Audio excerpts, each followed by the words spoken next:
technology can solve it.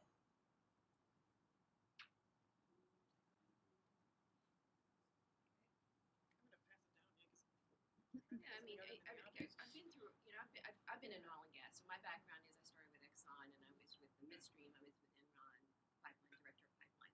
So I've been in the operations side before I started a technology company. So I have seen a lot of this stuff, but I think the biggest problem that we're faced right now, and the problem that you face with any industry, is the uncertainty and the challenges you go through. And I've been through it before, but I will tell you that right now in the world that we face with the political climate and the global implications across the world in regards to the price, it creates a definite challenge. So the issue there is exactly, I think, what you spoke to a little while ago, or somebody spoke to earlier, is managing risk. So you have to work in an environment. Obviously, we're in the business to create, to create margins, to be a profitable business, and to basically manage the risk. And I think again, it goes back to the first question that you asked earlier. It's very important for companies right now to really focus in on what they need to do to be able to do that. Manage risk. I don't say don't take risk. Manage your risk. Manage, what can you do? And what we're seeing now in this world, you're seeing a lot of companies that basically are taking they see this as an opportunity, right? They're looking at acquiring companies, building out new growth, and you see other companies that are basically having to look at the way that they were actually managing their business and start doing things very differently and more efficiently. But it goes back to, again, utilizing not just your data, which we were talking about today, but utilizing your people and your resources that you have in a much more efficient manner, and really getting a better handle on what is it that you do, how can you do it better, what do you need to get rid of that you don't do well. And those are very, very tough issues, but I think that anybody who gets out of this and can perform well will probably come out of it much stronger. I think really to add to it, because I think I definitely agree with your position, and even though I'm a year in oil and gas, working in a business that has cycles is not new to me. So, I think the amplitude and the frequency of our cycles are becoming a little bit more pronounced, which is a little harder for all of us to adapt to. And what I think is the uncertainty and the risk is what we have to manage through. But I do have to agree that the companies that come through this and use this opportunity to reinvent who they are, to approach business differently than we have in the past, have a really unique opportunity to be stronger than anyone thought possible. So that's where I do have to say that while it's a very uncertain and can be an incredibly stressful time for our people, for our customers, for everyone in the business, for our families. Anyone else have like moms that call them and go, "What are you going to do?" I've been here for a year, and of course, we're going through a major acquisition with Schlumberger. It's been a really great partnership. When the announcement came out, my mom said, "Oh no, are you going to lose your job now?" And then, like, she watches the oil prices on TV now, like she never has before. But I think it's really interesting because it does position us for a fundamental change. And candidly, someone I work with is a PhD in psychology. He reminds me all the time, human beings are homeostasis. By our very nature, we want things to stay the same. So it generally takes some kind of external factor or stimulus to force us into changing who we are and how we work. And so what I'm really impressed with the oil and gas industry is time after time, they use these opportunities, these incredibly uncomfortable, uncertain times to reinvent and then to come back stronger. So that's where I'm really optimistic that that's where we're at right now. This is actually I think it's a great topic because we talked about it last week at Her World, and that is there's huge opportunity here. And even though you may be impacted, I know I've been impacted more than 3 or 4 times in my lifetime in terms of jobs. If you think about the jobs of tomorrow, creating, right? And that's exciting. It's really exciting. So that's a great question. What other questions we got? Okay. So Michelle Peavy with Ramey and Company. I can't help but to think about that show Undercover Boss. And you're all in the C-suite space. And I'm just curious, have any of you gone out into the trenches, I guess in an undercover boss kind of situation? And if so, what did you discover maybe that you didn't know that you didn't know that you now know?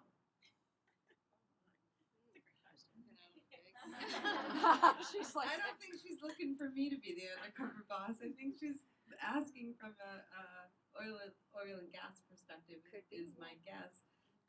So I'll get you guys warmed up because that is such a good question.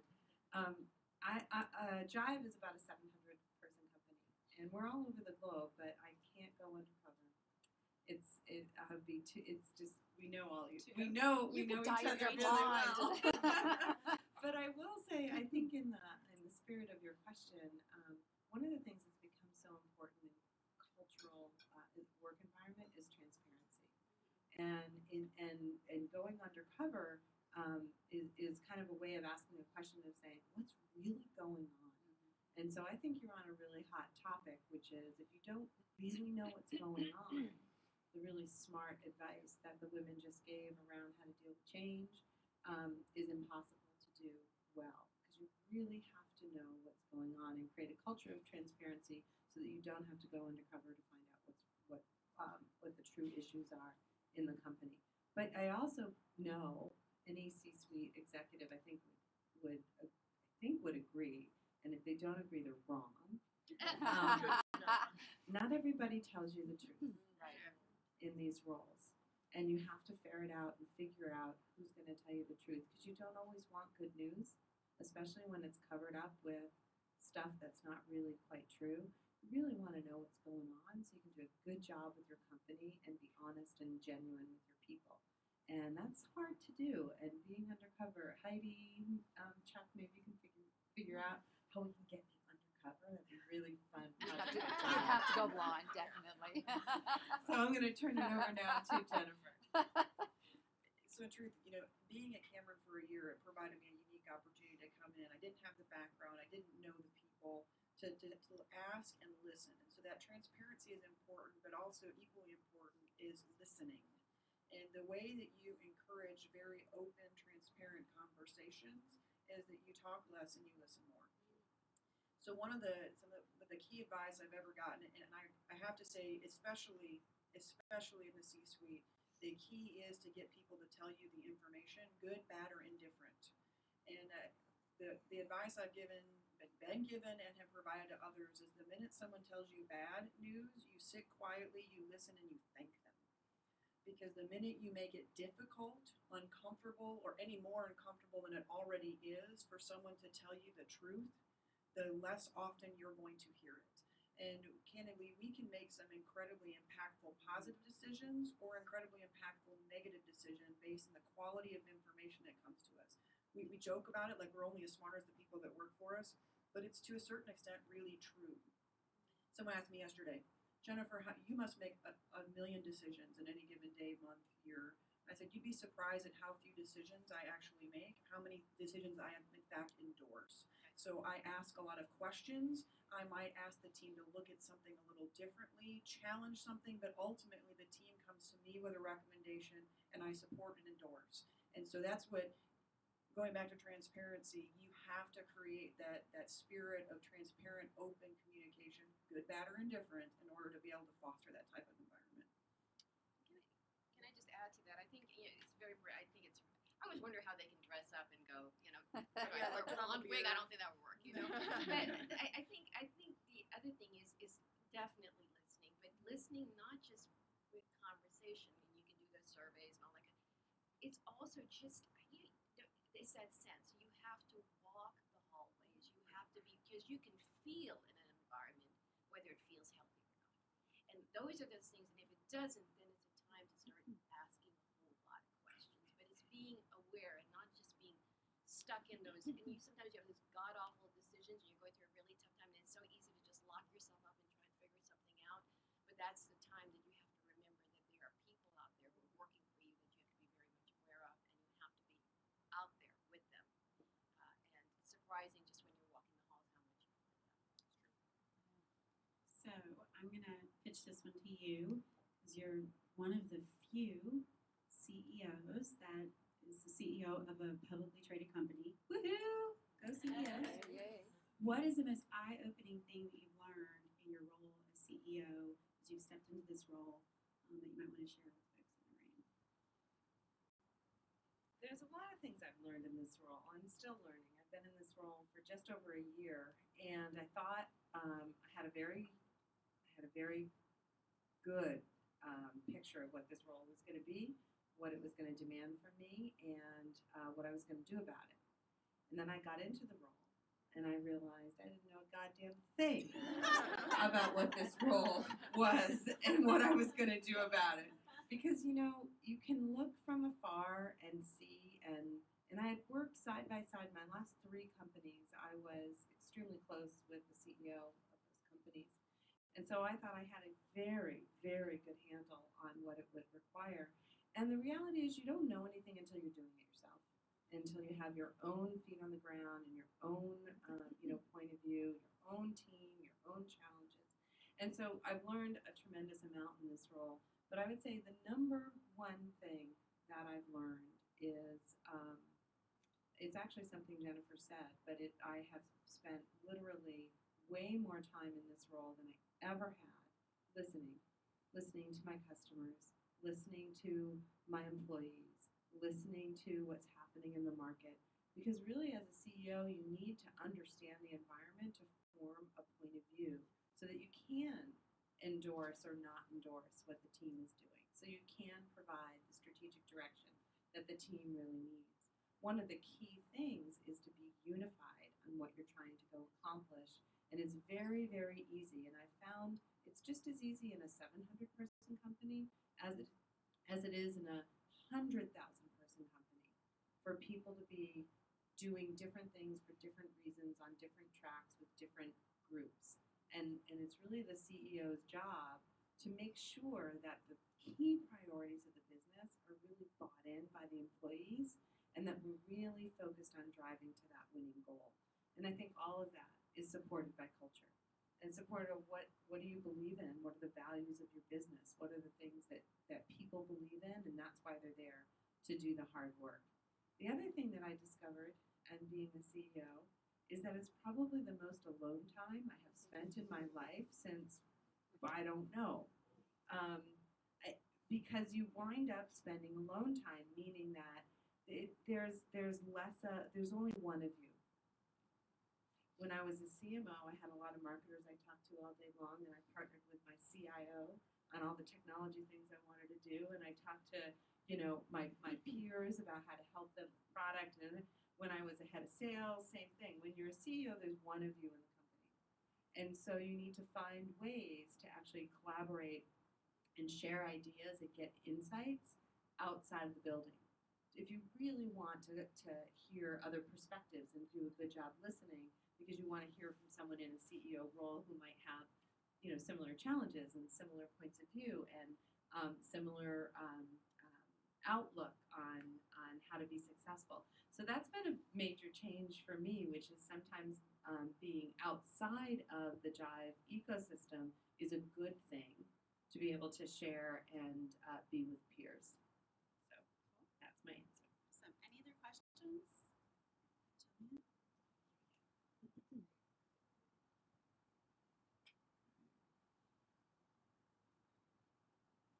Hi, Jillian Sherburne with Pink Petro. Thanks to you all for being here today. We touched a bit on the gender and kind of diversity gaps and challenges that exist out there across industries, but certainly within the energy space. Given that it is International Women's Day, we're talking about digital technology and social collaboration software. Wondering how you guys are seeing from your vantage points the technology and the software maybe driving some of those changes around diversity of thought and talent, and how we maybe are getting closer to achieving parity with those aspects.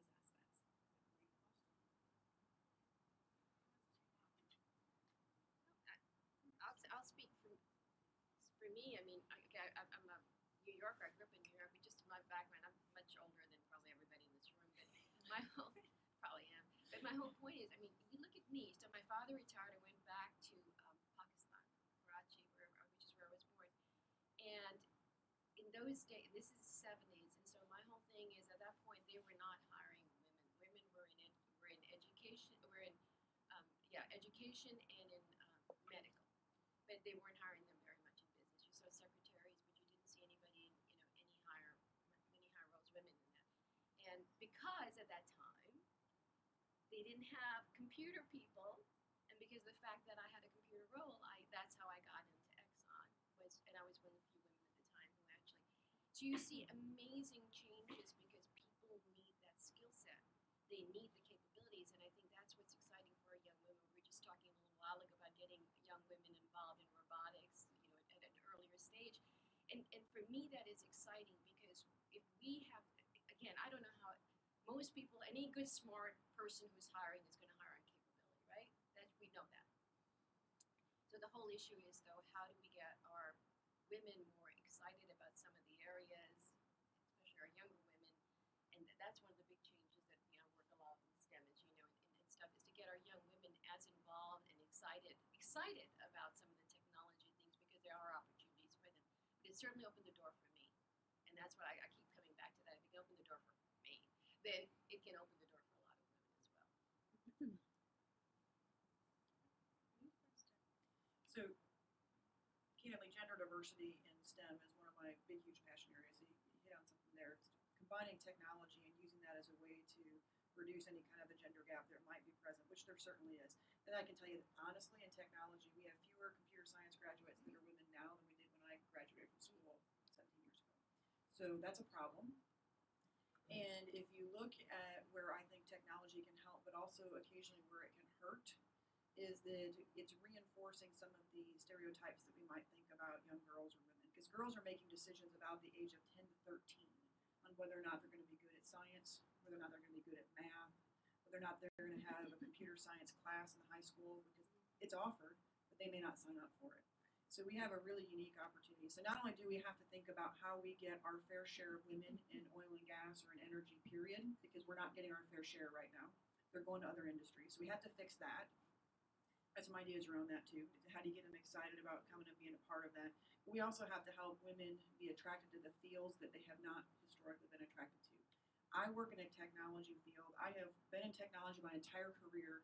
I don't understand, candidly, why women wouldn't want to come and work here. We have incredible options available to us with the different companies, with different expectations for work-life balance. I have had incredibly great close friends have babies in senior leader roles in technology. And so I don't understand why it wouldn't be incredibly attractive. But yet I watch TED videos, I watch and I read online information. I still see that young girls aren't choosing technology because they want to be perfect. They're afraid to make mistakes. And then I think, how am I helping with that? So I would encourage you all to think about whether or not you're volunteering with Junior Achievement or something else that allows you to get back out there and influence girls when it makes a difference. And then in 10 years and 15 years, we'll be sitting here going, thank goodness that we invested our time and our energies there.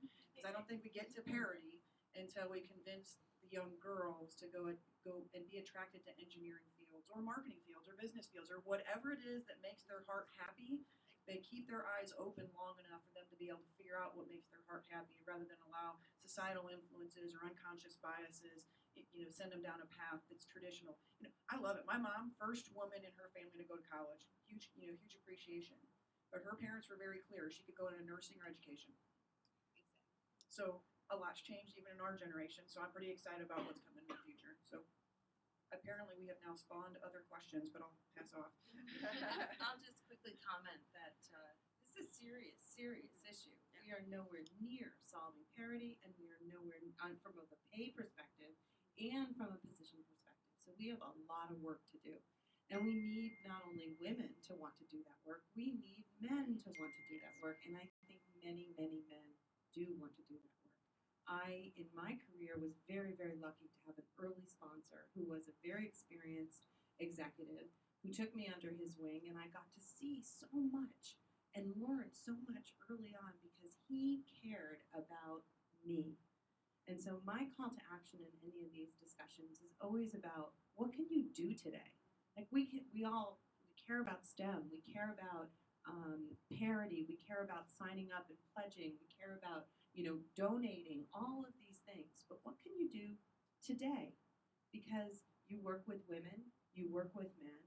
Who is someone in your organization who has star-like quality but is not being guided or mentored or talked to about what might be open to that person? What kind of training might that person need? And so I try to think about it action-oriented. What can you do today to either sponsor a girl in something that Jennifer mentioned, or or reach out to a woman in your very own network and say, have you ever thought of, because each of us have unique power of what we can do. One of the things I realized, Katie asked me about being a CEO, I realized, oh, I can build my board. I think I'm going to put a female on my board. I never was in a position to do that before, but now that I'm in the position, you bet I'm going to do it. So we all have different power and unique ability to help someone else or to create an opportunity for someone else. Go do it. Other questions? I just wanted to make a comment. One of the things I see, I mentor students, high school students that come into our Business at Shell every year, BP student program. Many of the companies around Houston do that as well. If you don't in your company, I would encourage you to get involved. These are students that come from junior and senior and come into the business. One of the things I see with the young women is they haven't ever considered math or science or pursued it. So it's also, it has to start, in high school with these young women and providing some opportunities. And I think we as the energy industry could do a better job of getting involved at that stage, going and talking to these young women who are looking at options as they look at their careers, where they want to go to school, all those things like that. One of the things that I do with my students is not only do they have me, but they have 2 other assigned mentors. So it opens up a whole perspective. Shell's not just the gas station on the corner. There's a whole world of opportunity here. You can do any career and do it in Shell. But exactly what you said is the math and science is not happening for them. They're afraid of it. So what can we do to remove those barriers in that thinking as they consider career choices and school choices and what they might have ability and talent that they've never been encouraged to do? I think I'll add on to that. Kids don't know. Samia Sitaram, Michelin Berger. The kids don't know what we do in technology. It's hard to demystify it for them. I was at my daughter's elementary school career day where different people came in and presented different options. It's very easy for them to relate to what a firefighter does or a policeman does or an accountant does. They could figure out, okay, you work numbers and you figure out if you made money or not. I understand that. But when they asked me, and I'm in technology, I'm in IT, and I said, what do you do?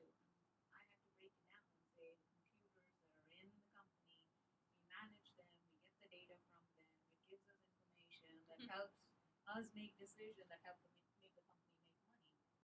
It's hard for kids to follow that. So I think we have to do a better job of demystifying what technology means.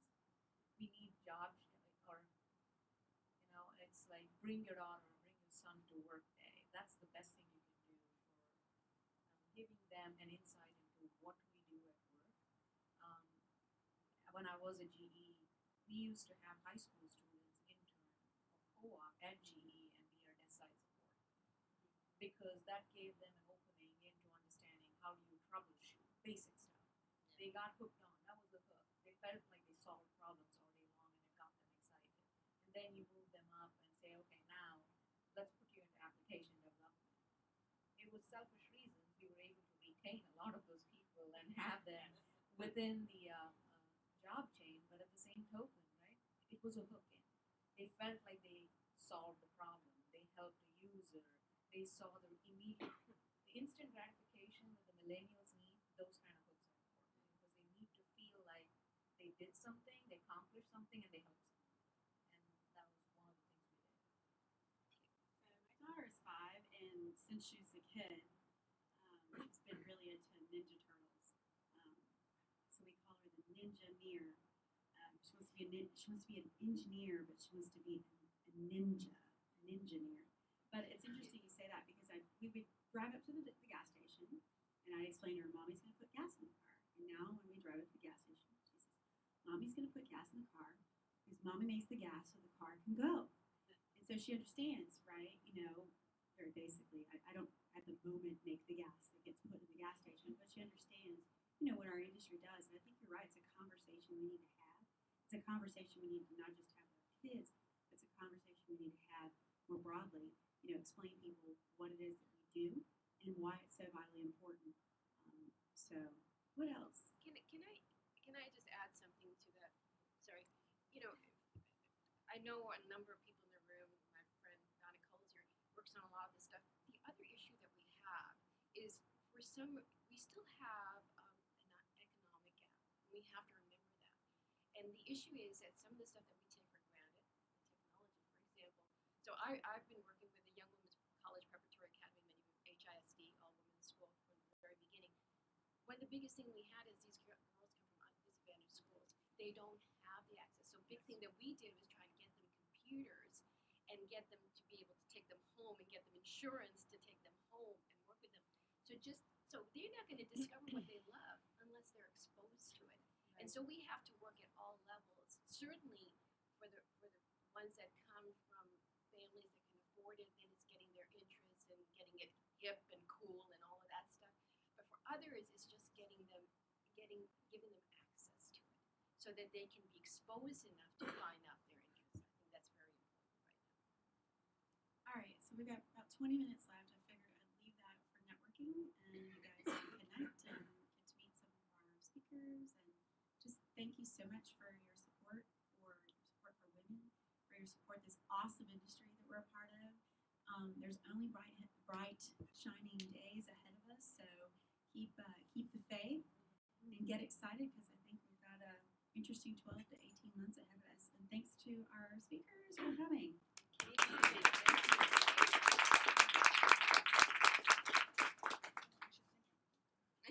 Oh, really? Are you going to sing happy birthday? No. It's your birthday. It's Oh, yeah. Oh, yeah, Petro birthday. 1 year.